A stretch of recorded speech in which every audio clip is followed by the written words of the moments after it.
தேமுதிக சார்பில் இன்னைக்கு பேரணி வந்து பண்றாங்க. ஆனா காவல்துறை 20 நாளுக்கு முன்பே நேற்று மாலை வந்து அது உண்மைதாங்கண்ணா. சுதீஷன் அவர்கள் நம்ம அலுவலகத்துக்கு வந்த பொழுது அன்னைக்கே சொன்னாங்க, டிசிபி தலைமையில் ஒரு கமிட்டி மீட்டிங் நடந்துச்சு. அன்னைக்கே அந்த பிளான் எல்லாம் சொன்னாங்க. 1 கிலோமீட்டர் தூரம் பேரணி இருக்கும், அதன் பிறகு நீங்களா வரணும். அவங்க அழைப்புதல் கொடுக்கும் பொழுதே பேரணி இருக்கும், இந்த நேரத்துக்கு வாங்கன்னு சுதீஷன் கட்சியிலிருந்து சொன்னாங்க. அப்படி இருந்து கூட ஆச்சரியம் அளிக்கிறது, இந்த நிகழ்வுக்கு ஒரு நாள் முன்பு சாயங்காலம் தொண்டர்கள் எல்லாம் தயாராயிட்டாங்க, எல்லா இடத்துல இருந்து வண்டியில வர்றாங்க. ஒரு இரவுக்கு முன்னால் அனுமதி மறுப்புன்னு சொல்வது ஏற்றுக்கொள்ள முடியாது, முதல்லயே சொல்லலாம். ஏன்னா இன்னைக்கு தமிழக காவல்துறையை பொறுத்தவரை ஒரு நாள் நைட்ல சொன்னாதான் அவங்க எப்படி கோர்ட்டுக்கு போவாங்க, எப்படி அனுமதி வாங்குவாங்க, அதை பார்த்திடலாம் என்பதற்காக கொடுக்கப்பட்டது போல் தெரிகிறது. அதனால் இதை நாங்கள் கண்டிக்கின்றோம். முதலாம் குரு பூஜை விழாவுக்கு 1 கிலோமீட்டர் பேரணி கேட்கிறாங்க, எந்த பிரச்சனையும் இல்லாம வர்றாங்க. இத்தனை தொண்டர்கள் இங்க இருக்கிறாங்க.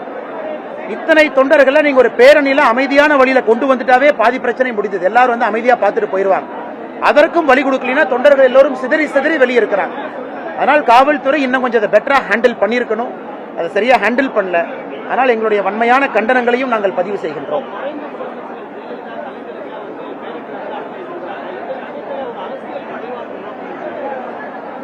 பழிவாங்கும் நோக்கம் என்று சொல்வதை விட அதை தாண்டி இன்னும் நான் பாக்குறேங்கண்ணா, முதலாம் குரு பூஜை தமிழ்நாடு முழுவதும் வர்றாங்க.